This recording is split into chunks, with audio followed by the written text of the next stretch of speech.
Suchetgarh beating retreat ceremony का आज होगा आगाज। जम्मू के पर्यटन से जुड़े कारोबारियों में खुशी की लहर।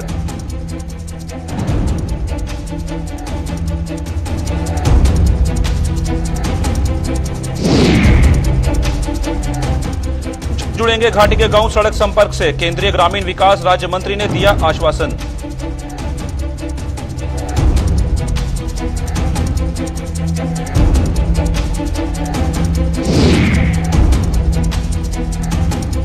जम्मू शहर में आवारा कुत्तों का आतंक बरकरार। हर महीने करीब 600 लोग हो रहे कुत्तों का शिकार। जीएमसी का एनिमल बर्थ कंट्रोल प्रोग्राम भी नाकाम।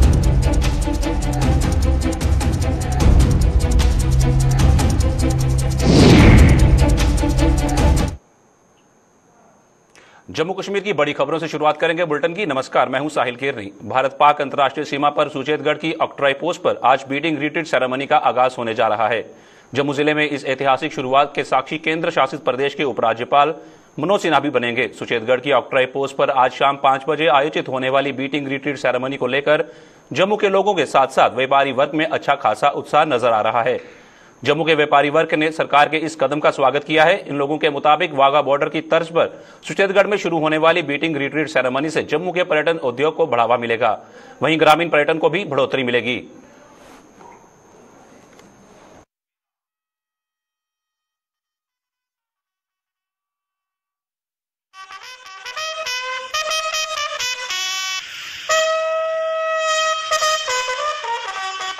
पिछले कई सालों से आपने देखा होगा कि जम्मू से ट्रेन कटरा जाने के वक्त यहाँ का बिजनेस निचले स्तर पर चला गया और इसके बाद कोविड और पोस्ट कोविड के कारण यहाँ का बिजनेस ना के बराबर रहा।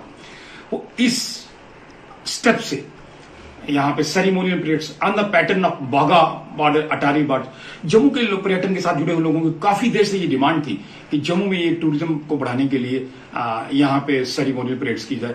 और सरकार चाहे, हालांकि पाकिस्तान गवर्नमेंट की तरफ से परमिशन नहीं मिली है, लेकिन यहाँ की तरफ से सरकार जो करने जा रही है, निश्चित तौर पर यहाँ का बिजनेस, टूरिज्म के साथ जुड़े हुए लोगों को वहां पे इकॉनमी बूस्ट होगी, टूरिज्म बढ़ेगा, वहां के लोगों को रोजगार मिलेगा, गांव के लोगों को टूरिज्म बढ़ेगा, विलेज टूरिज्म जिसे सही मायने में कहते हैं बढ़ेगा। और सरकार से मैं रिक्वेस्ट करना चाहता हूं कि वहां पे इसके साथ साथ जैसे वाघा बॉर्डर, अटारी बॉर्डर में है, उसकी तरह पैटर्न के ऊपर भी डेवलप किया जाए, ताकि वहां पे ट्रेन जो सियालकोट से पहले 47 से पहले जाती थी, उस पैटर्न के ऊपर छोटे सा ट्रेन एक रखी जाए वहां पे, ताकि लोगों को मुख्य आकर्षित किया। आज 2 अक्टूबर का दिन जो सेंट्रल गवर्नमेंट और स्टेट गवर्नमेंट ने ये स्टेप उठाया है कि सुचेतगढ़ बॉर्डर पे भी परेड जो है वो शुरू की जा रही है, हम इसका वेलकम करते हैं। ये बहुत ही अच्छा स्टेप है और हमारी बहुत पुरानी डिमांड थी कि सुचेतगढ़ बॉर्डर को भी वाघा बॉर्डर की तरह वाघा बॉर्डर के पैटर्न पे यहाँ भी परेड करवाई जाए, वैसा ही सिस्टम यहाँ भी बनाया जाए। ये हमारी जो सिक्योरिटी फोर्सेस है उनकी तरफ से परेड करवाई जा रही है। बेशक पाक इसमें हिस्सा नहीं ले रहा है अभी, लेकिन हमारे लिए ये वेलकम स्टेप है। इससे जो हमारी टैक्सी इंडस्ट्री है उसके काम में बढ़ोतरी होगी। हम सेंट्रल गवर्नमेंट का और स्टेट गवर्नमेंट का स्वागत करते हैं। आज जिस तरीके से आरएसपुरा सुचेतगढ़ बॉर्डर के अंदर बीटिंग द रिट्रीट जो एक प्रोसेस शुरू हुआ है, ये आज़ादी के अमृत महोत्सव के अवसर पर हम इसका स्वागत करते हैं। जम्मू कश्मीर के लिए और पूरे भारत के लिए ये एक बहुत बड़ा एक टूरिस्ट अट्रैक्शन बनेगा। इससे यहाँ के जो आम समाज के लोग हैं उनको भी इसमें व्यापार के तौर पर प्रोत्साहन मिलेगा। वहीं रणधीर सिंहपुरा सुचेतगढ़ बॉर्डर का वर्ल्ड मैप पर एक नाम होगा। इसके लिए मैं यहाँ के सभी लोकल बाशिंदों को बहुत बहुत बधाई। बीटिंग रिट्रीट का जो कार्यक्रम सुचेतगढ़ बॉर्डर पर, जम्मू के सुचेतगढ़ बॉर्डर पर जम्मू कश्मीर सरकार जो आयोजन करने जा रही है, अटारी बॉर्डर की तरह ये कार्यक्रम भी यहाँ पर आयोजित किया जाएगा। ये एक अत्यंत ही प्रशंसनीय कार्य है। मेरा ये मानना है कि बॉर्डर टूरिज्म को बढ़ावा देने के लिए ये कार्यक्रम जो है बहुत बढ़िया साबित होगा। मैं इस सफल कार्यक्रम के लिए जो आगे भी जहाँ चलता रहेगा उसके लिए जम्मू कश्मीर सरकार को बधाई देता हूँ और टूरिज्म डिपार्टमेंट से ये उम्मीद करता हूँ कि वो सुचेतगढ़ के रास्ते में जितने भी पर्यटन स्थल पड़ते हैं या जो ऐतिहासिक स्थल हैं उनको फिर से वो डेवलप करेगी, जैसे कि मीरा साहब का ऐतिहासिक मंदिर और रास्ते में पड़ने वाले जितने भी छोटे मोटे रेलवे स्टेशन जो पुराने हैं उनको डेवलप किया जाए। इसके अलावा जो हमारा घराना वेटलैंड का एरिया है उसकी अप्रोच रोड और वहाँ पर जो है टूरिस्टों के लिए कुछ अच्छे इंतजाम किए जाएं और वहाँ पर जो गांव के लोग हैं उनके लिए भी कुछ डेवलपमेंट वर्क्स किए जाएं ताकि वो उनको इस टूरिज्म का बढ़ावा। वहीं सुचेतगढ़ की ऑक्ट्राई पोस्ट पर आज बीटिंग रिट्रीट सेरेमनी के शुभारंभ पर पूर्व मंत्री और सुचेतगढ़ के पूर्व विधायक श्यामलाल चौधरी ने कहा कि वाघा बॉर्डर की तर्ज पर बीटिंग रिट्रीट के लिए सुचेतगढ़ वासियों ने बड़ा संघर्ष किया है। उन्होंने कहा कि जब वो पहली बार सुचेतगढ़ से विधायक बने थे उस समय से वो ऑक्ट्राई पोस्ट पर बीटिंग रिट्रीट के लिए प्रदेश सरकार और केंद्र सरकार के समक्ष समय समय पर आवाज उठाते रहे हैं। उन्होंने कहा कि सुचेतगढ़ वासियों की इस मांग को पूरा करते हुए भाजपा सरकार ने यहां पर बीटिंग रिट्रीट सेरेमनी का शुभारंभ किया है। पूर्व मंत्री ने कहा कि बीटिंग रिट्रीट सेरेमनी शुरू होने से जहां जम्मू के पर्यटन उद्योग को नई संजीवनी मिलेगी वहीं सुचेतगढ़ के लोगों को भी रोजगार के नए अवसर प्राप्त होंगे। उन्होंने इस कार्य के लिए प्रदेश और केंद्र सरकार का आभार जताया।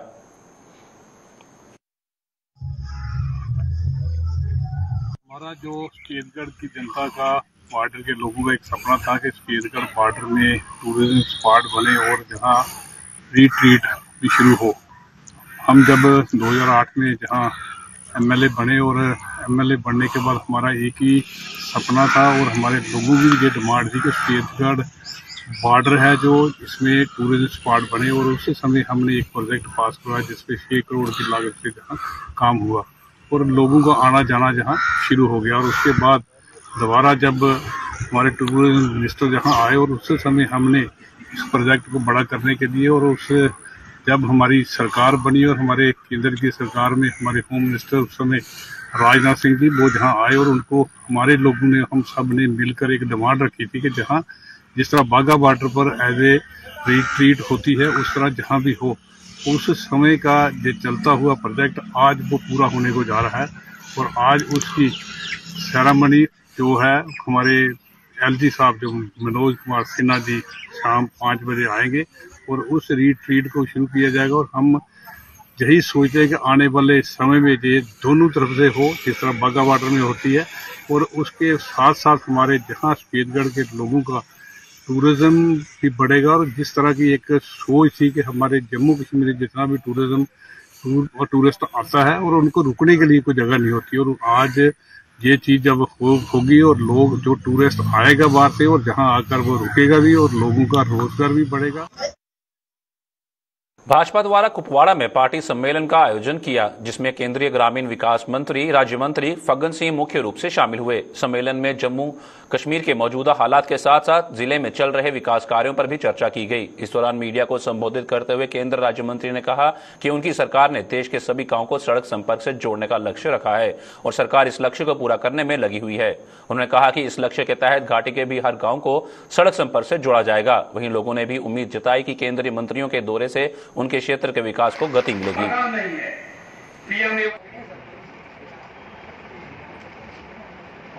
कोई अध्यक्ष जी है, कोई सेक्रेटरी चार्जेस है, स्कीम चल रही है सर। ये तो भारतीय जनता पार्टी झूठी। देखिए ये डिपार्टमेंट हमारे पास है, कल गिरिराज जी आने वाले हैं और मैं स्वयं देख रहा हूँ। आप जो गाँव को जोड़ने वाला जो कनेक्टिविटी की आप जो बात कर रहे हैं, मैं आपको इस बात का भरोसा देता हूँ कि हम 22 और 23 तक प्रत्येक गांव को हम जोड़ेंगे, कोई गांव छूटेगा नहीं। और इसलिए ऑल वेदर कनेक्टिविटी को हम पूरे गांव से जोड़ देंगे और ये हमारा एक टारगेट है। सारे भारत के गांवों को हम जोड़ने की योजना हमने तय कर दिया है, ये हमारा एक टारगेट है और इसलिए कोई समस्या नहीं रहेगी इसको रोडों को लेकर। प्रधानमंत्री ग्राम सड़क योजना इंशाल्लाह मुझे उम्मीद है, मैं पहले मोदी जी का शुक्रिया अदा करता हूँ जिसने यहाँ पे मिनिस्टर भेजे हैं और इंशाल्लाह आने वाले वक्त में हमें उम्मीद है इंशाल्लाह सब क्लियर होगा, यहाँ पे डेवलपमेंट होगी।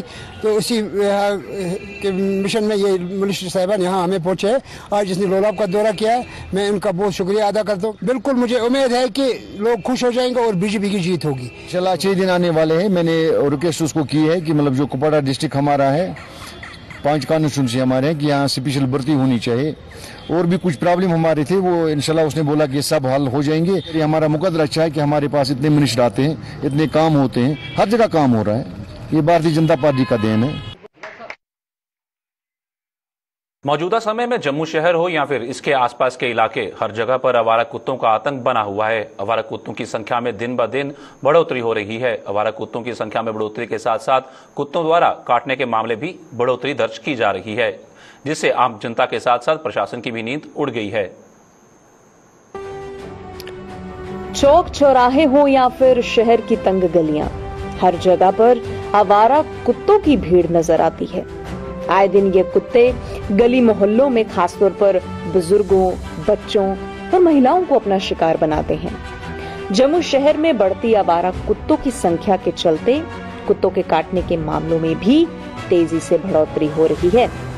जीएमसी अस्पताल जम्मू के डॉक्टरों के मुताबिक गर्मी के मौसम में 600 से अधिक लोग डॉग बाइट का शिकार होते हैं।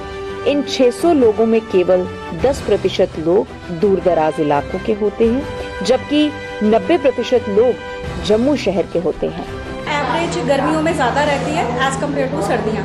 गर्मियों में ऑन एन एवरेज हम 450 से लेके 600-620 तक के पेशेंट्स आते हैं। ज़्यादातर लोकल हैं, सिटीज़ के हैं जो लोग ज़्यादातर रिपोर्ट करते हैं, और कुछ पेशेंट्स मैं कहूँगी हार्डली कोई 5 to 10% बहुत दूर दराज इलाकों से आते हैं। पुंछ, किश्तवाड़, डोडा से लोग रेफर किए जाते हैं जस्ट फॉर सीरम। वैक्सीन उनको वहीं दी जाती है, पर सीरम के लिए उनको यहाँ आना पड़ता है। लेकिन लोकल लोग कभी भी ज़्यादा फ्रीक्वेंसी उन्हीं की रहती है। आवारा कुत्तों और अन्य जंगली जानवरों के काटने के शिकार लोगों के इलाज के लिए जम्मू जीएमसी अस्पताल की एंटी रेबीज सेक्शन में तैनात टीम हर समय तैयार रहती है। यहाँ पर मरीजों का मुफ्त इलाज किया जाता है। इसमें एक रिस्पॉन्सिबिलिटी रहती है हॉस्पिटल स्टाफ की, खासकर एंटी रेबीज सेक्शन को लेके एक रिस्पॉन्सिबल बंदा हमेशा यहाँ रहेगा। ऐसे हमने कोई केस देखा नहीं है कि जो यहाँ बंदा आया हो जिसने 100% वैक्सीनेशन और सीरम दिया, प्रॉपरली इम्यूनाइज्ड है, उसको कभी उसकी रेबीज से डेथ हुई। पेशेंट्स यहाँ पे हमारे पास जम्मू और जम्मू के आसपास के सारे इलाकों से आते हैं, और ज़्यादातर यहाँ पे ये जो गली के कुत्तों के काटने की वजह से ज़्यादा पेशेंट्स हमारे पास ज़्यादातर आते हैं। लेकिन पेट डॉग, बिल्ली, कैट, मंकीज, इनके पेशेंट्स भी हमारे पास आते हैं। टोटल जो है वो 5 इंजेक्शंस लगते हैं। हमारे पास ट्रीटमेंट के 2 रेजिमेंट हैं। एक हमारे पास पहले एक इंट्रामस्कुलर है और दूसरा जो अपडेटेड रेजिमेंट है वो इंट्राडर्मल है। वो आपके बाजू में दोनों तरफ यहाँ चमड़ी में लगाया जाता है, दोनों तरफ। तो उसके सिर्फ जो है वो 4 डोजेज हैं। वो एक जिस दिन काटेगा या जिस दिन हमारे पास पेशेंट आएगा, जिस दिन उसको पहला इंजेक्शन लगता है वो हम उसको डे 0 काउंट करते हैं। फिर इसी तरह से डे 0, डे 3, डे 7 और डे 28 पर ये हमारा इंट्राडर्मल रेजिमेंट है। इन डेज पर हम इंट्राडर्मल रेजिमेंट के जो वैक्सीन है वो लगाते हैं। और जो इंट्रा मस्कुलर रेजिम है उसके लिए 5 डोजेज होती है। उसके लिए डे 0 जिस दिन पेशेंट हमारे पास आएगा और उसका जो ये वैक्सीनेशन प्रोसेस है, ये स्केड्यूल जो स्टार्ट होगा, उसके बाद डे 0, डे 3, डे 7, डे 14 और डे 28 रहेगा। शहर की सड़कों और गलियों में बड़ी संख्या में आवारा कुत्तों के झुंड घूमते हुए नजर आते हैं, जो हर किसी आने जाने वाले को भयभीत करते हैं। यही नहीं, ये आवारा कुत्ते दोपहिया वाहनों के पीछे भी भागते हैं, जिससे कई बार दोपहिया वाहन चालक भयभीत होकर हादसे का शिकार हो जाते हैं। बड़ी प्रॉब्लम यह है कि जो शहरों गलियों कूचों में जो आवारा कुत्ते हैं, खासकर जो आवारा कुत्ते हैं जिनका कोई मालिक नहीं, ये कुत्ते जो हैं ये कहीं जहाँ पर ढाबे, रेडी वाले या यहाँ पर कहीं छोटी मोटी जो मीट की दुकानें हैं उनके बाहर जो हैं ये पूरे दिन रात मंडराते रहते हैं। अगर कोई मोटरसाइकिल वाला या कोई सवारी जब उधर से निकलती है तो ये कुत्ते उनकी तरफ भौंकते हुए उनकी तरफ दौड़ते हैं।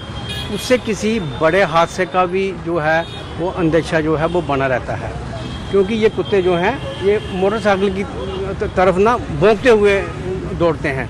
तो हो सकता है कि जो चलाने वाला हो वो घबरा कर एक्सीडेंट ना कर ले। हमारे छोटे छोटे बच्चे घूमती हैं, हमारे लेडीज़ घूमती हैं, और दिन रात वो कुत्ते कई दफ़ा हमने देखा कि गलियों में घूम रहे होते हैं, सोए होते हैं, और एक अगर जानवर कुत्ता भौंकेगा तो 10 उसके साथ इकट्ठे घूम पड़ते हैं। हालांकि जम्मू नगर निगम का दावा है कि रूपनगर स्थित उसके एनिमल केयर सेंटर में प्रति कुत्तों की नसबंदी की जाती है, लेकिन इसके बावजूद भी जम्मू शहर में आवारा कुत्तों की संख्या में कमी नजर नहीं आ रही है। जम्मू से राजकुमार के साथ अश्वनी चंदेल की रिपोर्ट।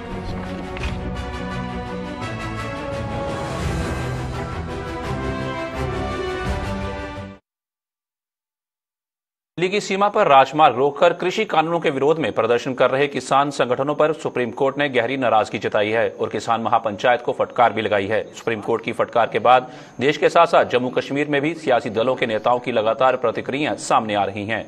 प्रदेश कांग्रेस और नेशनल कॉन्फ्रेंस सहित अन्य दलों के नेताओं ने जहां सुप्रीम कोर्ट की इस बात पर सहमति जताई है, वहीं केंद्रीय सरकार पर भी निशाना साधा है। इन दलों के नेताओं के मुताबिक जब देश का किसान कृषि कानूनों का विरोध कर रहा है, फिर सरकार किसानों की बात क्यों नहीं मान रही। उन्होंने कहा कि सुप्रीम कोर्ट को इस मामले में सरकार को भी दिशा निर्देश जारी करने चाहिए।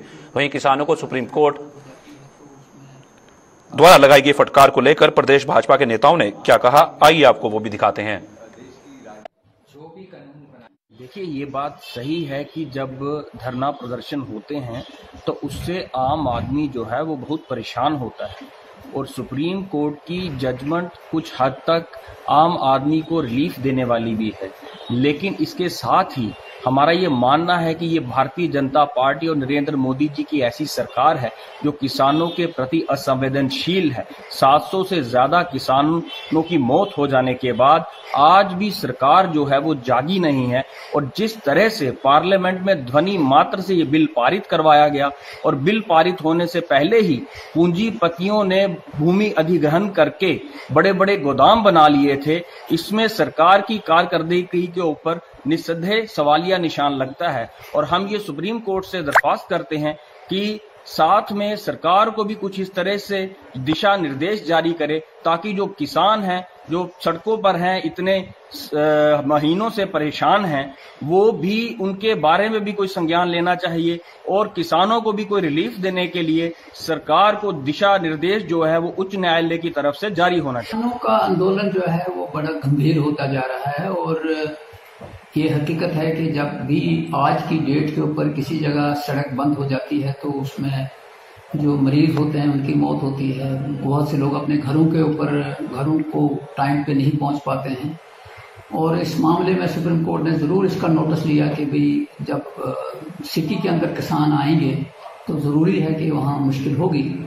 इसमें मैं समझता हूँ कि गवर्नमेंट ऑफ इंडिया जो है वो किसानों के इस आंदोलन को सीरियसली लें और इसको हल करने की कोशिश करें। किसानों के आंदोलन को नॉन सीरियसली लेना शायद बदकिस्मती की बात है। किसानों के साथ खिलवाड़ करना बदकिस्मती की बात है। जब सारे ही किसान कहते हैं कि ये जो 3 बिल हैं ये किसानों के हित में नहीं है, तो मुझे नहीं मालूम है कि क्यों एक ईगो बन गया है कि इन बिलों को रखना है। तो बहरहाल सुप्रीम कोर्ट ने जो बात की है वो तो लोकतंत्र के खिलाफ सुप्रीम कोर्ट ने बात नहीं की है। लोकतंत्र को बहाल करते हुए, लोकतंत्र की बात करते हुए आम आदमी को परेशानी नहीं हो, सुप्रीम कोर्ट ने इसकी तरफ इशारा किया। हमने पहले भी देखा कि आंदोलन जो है वो कई दफा उग्र रूप ले लेता है, कई दफा आपे से बाहर हो जाते हैं लोग। उस सूरत में जो आम आदमी है, और दिल्ली क्योंकि देश की राजधानी है, प्रदर्शन करने का हक सबको है, पर जिस तरह से इतना लंबा वो प्रदर्शन चल रहा है और तकरीबन सब जगह नेशनल हाईवे पे आज जो टोल प्लाजा है वहां पे किसान बैठे हैं, बॉर्डर पे बैठे हैं, तो मुझे लगता है अपनी बात रजिस्टर कराने के लिए उनके पास बहुत सारी जगहें हैं। अब अगर सुप्रीम कोर्ट ने ऐसी टिप्पणी की है, वो मुझे लगता है लोगों की सुविधा को ध्यान में रखते हुए, और उन्होंने ये भी कहा है कि आप वही लोग हैं जो वहां बॉर्डर्स पे आंदोलन कर रहे हैं, जिसके लिए उनको हलफनामा भी देने के लिए कहा है सुप्रीम कोर्ट ने, कि अगर उन्होंने कहा कि हम वो नहीं है, हम दूसरे संगठन से हैं, पर उसमें मुझे लगता है जो संज्ञान सुप्रीम कोर्ट ने इस बात का लिया है वो कहीं ना कहीं उसमें एक जो जिम्मेवारी सुप्रीम कोर्ट की है देश के प्रति, उसको ध्यान में रखते हुए, लोगों के हित को ध्यान में रखते हुए मुझे मुझे लगता है सुप्रीम कोर्ट ने ये टिप्पणी की और किसानों को भी अपनी आवाज जो उठाने के लिए मुझे लगता है एक अगर विकल्प की जरूरत है तो बात करके और इस तरह से प्रदर्शन किया जाए जिससे आम जन को असुविधा ना हो। जो भी कानून बनाए गए हैं सरकार की तरफ से ये बहुत बेहतर कानून है, सरकारों किसानों के हक के लिए हैं, फायदे के लिए हैं और बहुत प्रॉपर ढंग से सरकार ने सोच समझ के बनाए हैं। और सरकार इस इशू के ऊपर बार बार किसानों को, इनके लीडर्स को बुला भी चुकी है, न्योता भी दे चुकी है कि आइए बैठ के बात करेंगे। लेकिन अगर आप वो अपने एक रास्ते पे बैठे हुए हैं तो मुझे नहीं लगता कि ये सही रास्ता है किसानों का। किसानों को सोचना चाहिए, समझना चाहिए और एक अच्छे ढंग से, एक अच्छे देशवासी होने के नाते उनको आगे एक कदम बढ़ना चाहिए। और मुझे लगता है कि अगर वो इस चीज को आगे लेके चलते हैं तो सरकार उनके साथ खड़ी है। अगर सरकार की आप बात करते हो, सरकार इस चीज को समझती है क्या सही है क्या गलत है। किसानों के ये जो ऑर्गेनाइजेशन इस टाइम पे इन धरने प्रदर्शनों पे बैठे हुए हैं, ये लोग किन ऑर्गेनाइजेशन से आते हैं, कहाँ से आते हैं, ये भी एक सोचने की बात होगी। और सरकार हमेशा किसानों के साथ है, किसानों के हक के लिए खड़ी है। हमारे प्रधानमंत्री साहब ने बार बार इस चीज का ऐलान भी किया और बताया भी, और जो कुछ सरकार कर रही है किसानों के लिए वो सभी लोग जानते हैं, पूरी देश की जनता जानती है। आम आदमी को आजादी के 75वें अमृत उत्सव और गांधी जयंती पर म्युनिसिपल कमेटी आरएसपुरा और बीएसएफ की 42वीं बटालियन की ओर से संयुक्त रूप से आरएसपुरा में सफाई अभियान चलाया गया। इस दौरान कस्बे की सड़कों पर साफ सफाई की गई। एक जागरूक रैली के माध्यम से लोगों को स्वच्छता के प्रति जागरूक किया गया। यह रैली कस्बे चौहाला मोड़ से शुरू होकर कस्बे के विभिन्न हिस्सों से होते हुए बीएसएफ कार्यालय के बाहर संपन्न हुई। रैली में भाजपा के प्रदेश उपाध्यक्ष व पूर्व मंत्री श्यामलाल चौधरी, डीडीसी सदस्य प्रोफेसर गारूराम भगत मुख्य रूप से मौजूद थे। इसके अलावा रैली में आरएसपुरा म्युनिसिपल कमेटी के चेयरमैन सतपाल पपी, तमाम वार्डों के सभासदों सहित विभिन्न स्कूलों के बच्चों ने भी हिस्सा लिया। इस दौरान पूर्व मंत्री श्यामलाल चौधरी ने सफाई कर्मचारियों को सम्मानित किया और उनका हौसला बढ़ाते हुए उनके योगदान की प्रशंसा की। इस अवसर पर पूर्व मंत्री ने लोगों से कस्बे को स्वच्छ रखने में योगदान देने की अपील की।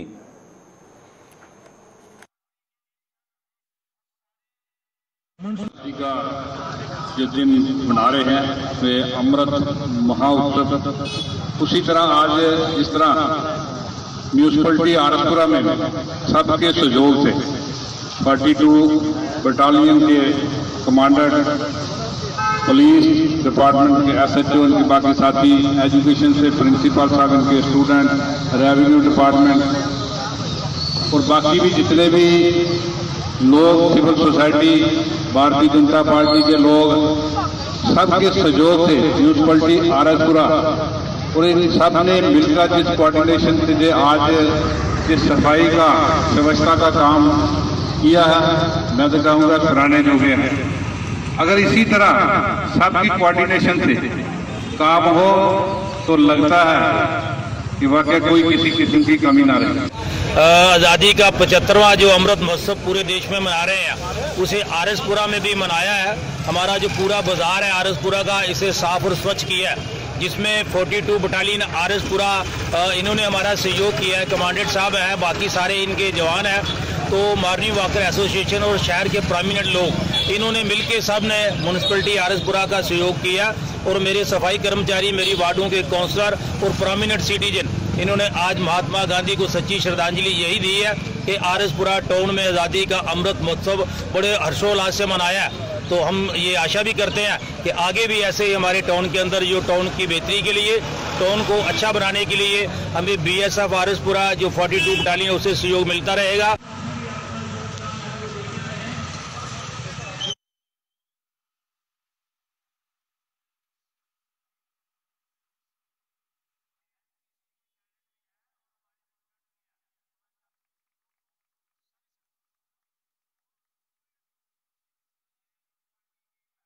जम्मू कश्मीर से जुड़ी खास खबरों में फिलहाल इतना ही। हमें दीजिए इजाजत। नमस्कार।